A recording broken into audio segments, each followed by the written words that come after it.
All right, Kevin back with you for another episode of the $1 Million Relationships Podcast. And today I'm here with Mike Dannheim. Mike, welcome. So awesome to have you on the show today. Thank you, Kevin. It's an honor to be here. Grateful for the I'll opportunity. tell you, I've been looking forward to this. I want to start off by just giving a shout out to Vince Covino because he was the one that introduced you and I. And I'll tell you, when we talked before, Mike, I don't know what it felt like for you, but for me, it felt like you and I had already known each other for years, you know? For sure. Yeah, And we for just like sure. we just totally just dived right in and just got into a great conversation. And you know what? That's what happens when we get connected through somebody that we already both just love and respect and appreciate, you know. Yeah. And and what a testament to the power of right relationships right there, you know. So true. And so what I want to do is I want to start by I want to turn it over to you so we can set a little bit of context here and let the listeners know, you know, what you're all about. And so I want you to be able to share about, you know, what you do and who you serve and also what inspires you most about the work you do and the impact you're making in the world and give us some of the backstory too, because that's the good stuff. Awesome. Yeah. Thank you. Yeah, I'd love to share. Can share it all, and we can also break it up if you want to ask questions in between. But Sure. this is my life's work. Very passionate about it. Um, what I'm working on, I'm founder of a company called Sensi. What Sensi does is it predicts stress before it's a problem, and it generates wellness. So predict stress, generate wellness. Um, yeah, and the way it does that, it uses smartphone sensors to assess micro movements and gestures. Okay. So we can actually identify a source of stress before it's a problem, and then we can provide very precise techniques to help alleviate it and help you have, deeper connection to yourself, more joy, more health. And one of the breakthroughs we have is measurable biopsychological resilience, which is how we maintain being well. So Okay. total breakthrough, very innovative product. We got a bunch of awards, really excited, and just bring it to market now. Uh, Wow. You know, when you told me about that when we originally spoke, I'm just like, man, I was just fascinated by, you know, technology is just mind blowing when you think about it, you know, oh yeah. and what is possible, you know. So I'm curious, how in the heck did you even get in to doing this kind of stuff? Yeah. My own path of suffering, I got this is essentially a birth of my two greatest passions. I've been leading consumer technology companies for about the last 15 years, startups. I've been a part of some really big successful ones and a failure, good balance there. Yep. Yep. And then also in my personal life, I've been doing healing work. I've been sober for coming up on 21 years. Good for you. And I've been helping people in all walks of life with either addiction. It's actually interesting. By working on addiction, it also, everything I learned in that room helped me to also help coaches and top athletes. Okay. So I work with CEOs, professional athletes, and I do sort of like wellness-based coaching. And most of what I'm doing with that coaching was what I learned in my own recovery. And a lot of it's around like meditative type techniques to go deeper into well-being. Okay. Okay. So, and I can really unpack that, because just one like juicy story to add to it, when I was 19, the birth of those two paths, I had a car accident with a traumatic brain injury and Okay. TBI. And when I had that happen, I was actually out of the body, and I got to watch the body walk around without me at the scene of the accident.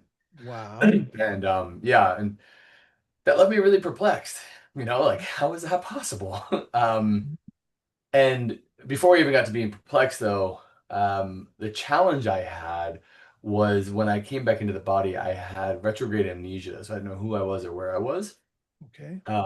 Within about 24 hours, I got that back, but then I was struggling with short-term memory recall. So you would speak to me, and I couldn't remember what you just said.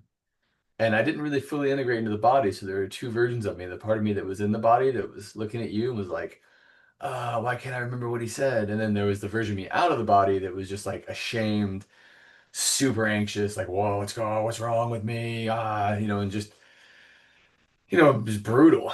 I feel like I was in hell, and I tried taking my life at the age of 19. And thankfully that didn't work, but that led me to the rooms of AA. And inside of the anonymous rooms, I met a very hippie guy who taught me how to meditate, which was so weird because I was trying to kill myself, and he was like, "You're just gonna focus on your breath." I was like, "What? How is that gonna help me?" This guy's crazy. But I was like, such extreme bottom. I was like, "Fine, I'll try it." Like. Okay. And in about 4 to 6 months of meditating, my brain, bounced back, my memory came back, and my life took off. I got to lead a $16 billion IPO and had all kinds of crazy success and lived all around the world. And my life was beyond my wildest dreams, literally. Um, Wow. and that left me, so basically in that window of time of healing and recovery, everything was around sort of Eastern spirituality, a lot of neuroscience and consciousness studies, because the mainstream medical system, this was 2002, Okay. and they didn't know as much about neuroplasticity at the time, and so they didn't think I would recover. And then all of a sudden, this hippie guy shows me meditation, and like I recover. Now we know more about neuroplasticity and the brain's ability to bounce back. Mhm. But it left me in this place of just like, wow, what don't we know about movement, about meditation? And I've seen the impact it's had on hundreds of people's lives when I take them through different experiences. Mhm. Instead of having to go through 10 years of therapy, you can get it in one session. There's very well-researched techniques that can help alleviate some of the suffering we deal with so that it can become intelligence and wisdom and help us show up more present in our life. So. Well, that seems like a pretty valuable use of somebody's time. We got 10 years versus one session. Yeah. What do you want? Yeah. Yeah. Yeah. Right. Exactly. Exactly. Well said. So, yeah, So, and I've been blessed with a lot of teachers on that path, and mhm. so each one of the people who have been my teachers have these really well researched techniques, and we're putting them in our apps, so they're automated AI agents leading those techniques, so that people can have access to well-being in their pocket and generate wellness. Okay. So I'm an Android user. Nice. And after our last conversation, I went to your website and I'm like, shoot, I can't get this yet. And so We we've been bootstrapped, so we focused on iOS. We raised a little bit of money, and but exciting news! I literally for Android the beta tester unit it's called an APK, and I have it, and I okay. haven't sent it to you yet because we're just working out a couple things, and then Okay, cool, cool. once But I that's clear going to up, be so for those of us now. See, my wife gives me. I'm the only one in our whole family that's an Android user. hey, good Everybody for else, you, guys! Celebrate the I'm guy who's holding standing. out. You're standing in who you are. You're an Android user. I respect that. Yeah. So, but well, the good news is it'll be available for us very soon too. It's Yeah, I will send it to you as soon as it's up. I mean, awesome. it's up. We just have to. There's like a little bug, and we're just tweaking it out. I wanted to get like the very obvious bugs out. And if you hit something, hopefully you give us feedback. But Yeah, we super good. We give it to cool, you. cool. Well, I'm really stoked to check it out and stuff for sure. I'm excited for your feedback. Yeah. So, okay, so now that we've got some context set here, I'm going to switch gears just a little teeny bit.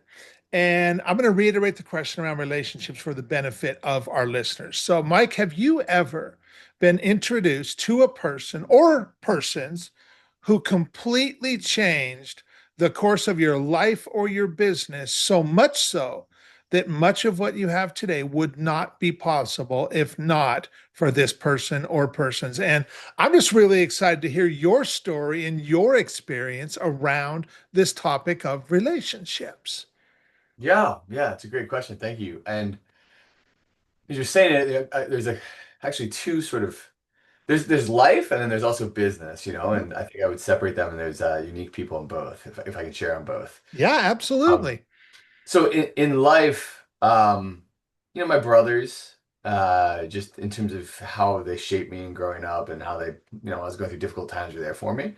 Yeah. Um, but then also the guy who taught me how to meditate, his name's Martin. He passed away about 7 years ago. Okay.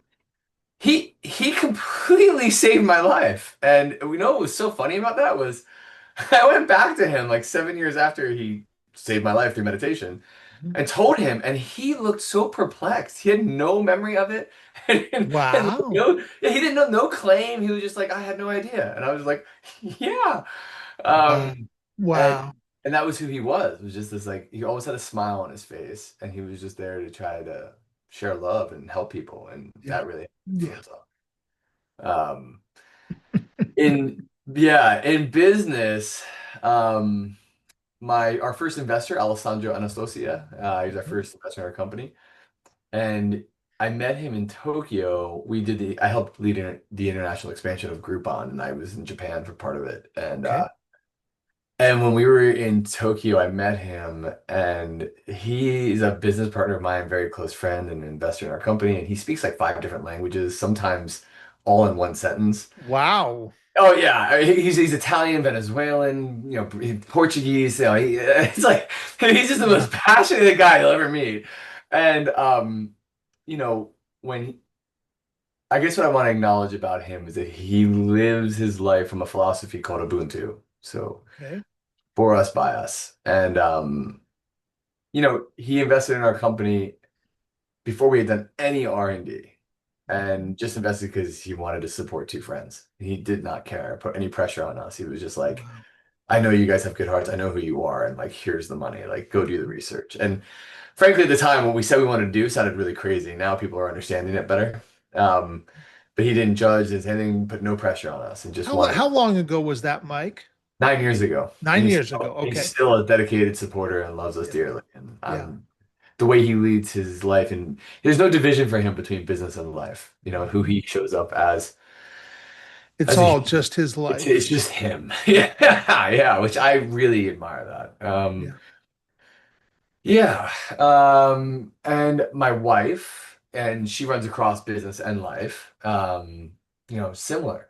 Similar. She's very intense though, which I need. I'm a big energy, so she keeps my feet on the ground. Mhm. And Mhm. then Satyan Raja, who is Vince's partner, Okay. one of his Mhm. partners, and Satyan's a partner in our company as well.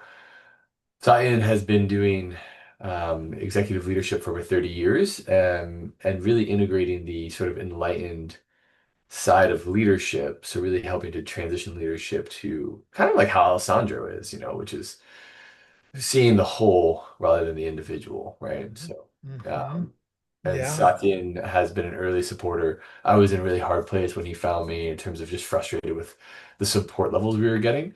And Okay. he really helped me to sort of see myself and like clean up my own energy. Mhm. Mhm. And then has just been a big supporter of us and helper, and I'm grateful for his unwavering support. Yeah. Wow. Yeah. Uh, So I want to dig in deeper on this with you. And so I'm sure the question I'm going to ask you, you'll be able to come up with a lot of answers to, a lot of examples of. I just want to challenge you to come up with one. Um, so I want you to think about like a situation where you personally you got to make this really big impact, and maybe in the moment, maybe it even surprised you a little bit, but you also know that would have never happened. That would have never been possible if not for your relationship with any one of the people that you've just mentioned and stuff. What's an example of something like that, Mike? just to make sure I'm understanding the question is an example of a way that I've been able to make an impact as a result of my relationship with one of these folks in my life. Yes. Yeah. Yes. Well, sorry, there's a motion that came up with it. But it's a really good question. And there's like many instances. The people who I named, they're all such powerful people. They're just very, very powerful people. I'm very humbled and grateful for their support. Um, I think one of the ones I would share on would be it gets a little emotional, so I'm just trying to watch that. But You're all there's right, man. uh yeah, there's let's think. There was a guy, um I won't say his name because I don't want to keep up his privacy, but there was a guy who was trying to take his life. And yeah, I was able to help him not do that. Um as a result of the stuff I've learned from Satyan and some other people. Um, yeah, That's that's pretty phenomenal, Mike. You know? yeah, yeah. And what's phenomenal is that guy is a close friend now and has well, he has four kids now. He had two, and then wound up having twins. He has four kids now, and he's married and has a great business. He's an artist, a very, really good artist, phenomenal artist in Miami. And yeah, and so it's like, holy shit, And there was so much more going on in his life that we cleaned up, and like, it was because of these techniques. Yeah. That's one of them. Yeah. I think another one too is, I mean, the nature of my work is emotional, and I feel deeply, so this brings up a lot. But I guess Satyan has this message about grief as unexpressed love, which, it's just a really powerful understanding of grief. Um, and my mom died about 4 months ago. Uh, Okay. Okay. and, you know, I think part of my family's grieving process, I was really able to help with because I could be fully in my emotions. I have to run from them. Um, and then I got to carry that message and share it with my family, that grief is unexpressed love. And may we not leave this funeral with any unexpressed love, you know? And man, we did not. We cried our eyes out. Yep. Yep. Uh, Yep. and what's amazing about that is by being able to grieve the death of my mother, I can still feel her in my heart. Yeah. Yeah. I can feel her love.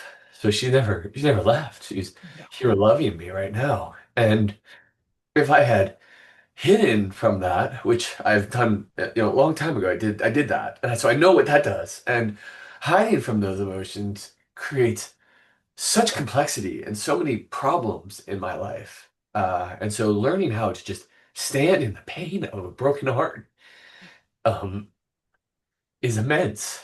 Yeah. Yeah. No. Yeah. Thank you. Mike, Yeah. I just want to honor you, man, for just being you and just sharing from your heart. And man, that's powerful right there. And I am feeling every bit of you right now. And Thank you. I'll tell you what, when I was just a kid, when I was at the beginning of my ninth grade year, my father got diagnosed with cancer Ah, and he passed away at the end of my 10th grade year, a year and a half later. And it is not easy for a 15-year-old kid to watch your dad just slowly deteriorate to the point where his body will no longer serve him. I'm sorry, And man. I went through that with my mom with Alzheimer's. It is brutal. It is brutal to watch that. Yeah. and I'll tell you, I am really grateful on the other hand that there was not a word left unsaid between my dad and I. We had every conversation you could imagine. I cried with him so many times before he died because I knew it was coming and I knew I was going to miss him and all of that and so there was not a conversation left unsaid with him. And when he did pass, it was more of a relief than anything because now he's out of his pain. And my uncle, my dad's brother, kind of became that father figure for me after my dad died and has been that in my life all these years. And my uncle passed away in February. Mm, And kind of like what, it was difficult. And at the same time, we got together for his memorial and it was like this whole family getting together and it wasn't so much sorrow as it was, yeah, we cried and did all that too. yeah. Yeah. And But man, I was so grateful to have him in my life all those years and that he just kind of took that place in my life. And I was so grateful for that. And just this last week, and they lived about 4 hours away from us and stuff. And now, his wife, my aunt, she's the last of my aunts and uncles. I had three sets, and she's the only one now left. And me and my wife, and then two of my cousins and their spouses who live the other direction, we all converged on my aunt this last week. And we all took a 4 day weekend and we converged on her. That's And awesome. she had no idea we were coming. Her daughter lives about 5 blocks from her. And so she had just arranged take her out for dinner that night, and then we all showed up, and then that's we're here for the weekend to just hang out with you. And it was the most amazing experience, Mike. And That's just to spend that time with her and yeah. just and all the stories she has to share. Oh, She's got so many stories that and it's never ending. And she remembers stuff that like from when I was so little that I couldn't even remember myself. oh, And what a it rich is experience. such an Yeah. amazing experience. And like what you said about your mom, like, yeah, she didn't need her body anymore, but you still totally feel her with Oh you. yeah. Oh And yeah. yeah, Yeah. yeah, Yeah. yeah. And and helping your friend to where now, I don't know how long ago that was, but it's been a little while because now he's got two more children and a Yeah. growing He's doing. business. And how many He's lives have been impacted because he's still here with us. yeah. Yeah. And He makes that's beautiful pretty, art. Yeah. Yeah. yeah. Yeah. Thing is, the goal for this podcast has always been really simple. I want for you, the guest, Mike. I always want to give you the opportunity to share and to honor somebody or multiple somebodies who have had such a profound impact on your life and on your business. But then for our listeners, who they're entrepreneurs, founders, and CEOs. Um, and I just want to use these experiences to inspire them to Yeah. place an intentional focus on just creating more real, meaningful, rewarding, and profitable relationships in their own lives. And I'll tell you what, Mike, man, with your help, we definitely delivered on that today. So I just want to thank you for that. Thank you. Yeah, I appreciate you leading, and I appreciate the question. And thank you for sharing about your family and what you went through as well. Yeah. Grateful for that. Yeah. Yeah. Well, for Yeah. anybody that might be listening to this going, man, Kevin, I really like Mike. I love who he is. I love how he shows up, and I'm curious to find out more about what Yeah. they're doing too and stuff. Any websites, any resources we can share with folks? Oh yeah. You can go, excuse me. Our company website is sensi.app.app. Okay. So sensie.app. Then we have a mobile app for iOS, Android soon. And yeah, you can find it there. And then my contact is Mike at Join Sensi. So JoinSensie. Mike at joinsensi.com. Yeah. Awesome. Awesome. I'll make sure we include that. Um, any last thing you feel led to share, Mike, before we call it a wrap? Yeah, yeah. The body has its own intelligence. And it's like well researched now, so it's not just some guy named Mike saying that. Although we did a ridiculous amount of research on it. The body has its own intelligence, and there's a field of research called interoception, which is the neuromechanics of inner awareness. And all of the research on interoception demonstrates that the deeper our connection is to our inner environment, the better our life gets across multiple domains, including levels of trust go up, friendships get better, levels of contentment go up, fulfillment go up, even financial success. There's a trader, a guy named Dr. John Coates, who wrote a book called Hour Between Dog and Wolf. And he did research on that. He was a trader at Goldman Sachs, and he went back to Goldman during his PhD and literally demonstrated that there was a direct correlation to a trader's ability to self-assess their heart rate each beat and they're trading profitability. Mm. So there's this beautiful, sweet poem that was left here for us, which is that the more we can help each other connect more deeply to our body's intelligence, the better this life gets. And so just want to leave people with that thought of really slowing down to become more aware of our body and bring that into our relationships. Yeah. Wow. That's good stuff. That's good stuff. Well, Mike, once again, I want to thank you for taking the time to have this conversation today. I really appreciate it. I really appreciate you. And I look forward to getting this out there and sharing with a lot of folks. So thank you so much, man. Thanks, Kevin. Likewise. I'm grateful for the opportunity to come on. Thanks for everyone who's listening. Yeah. Yeah.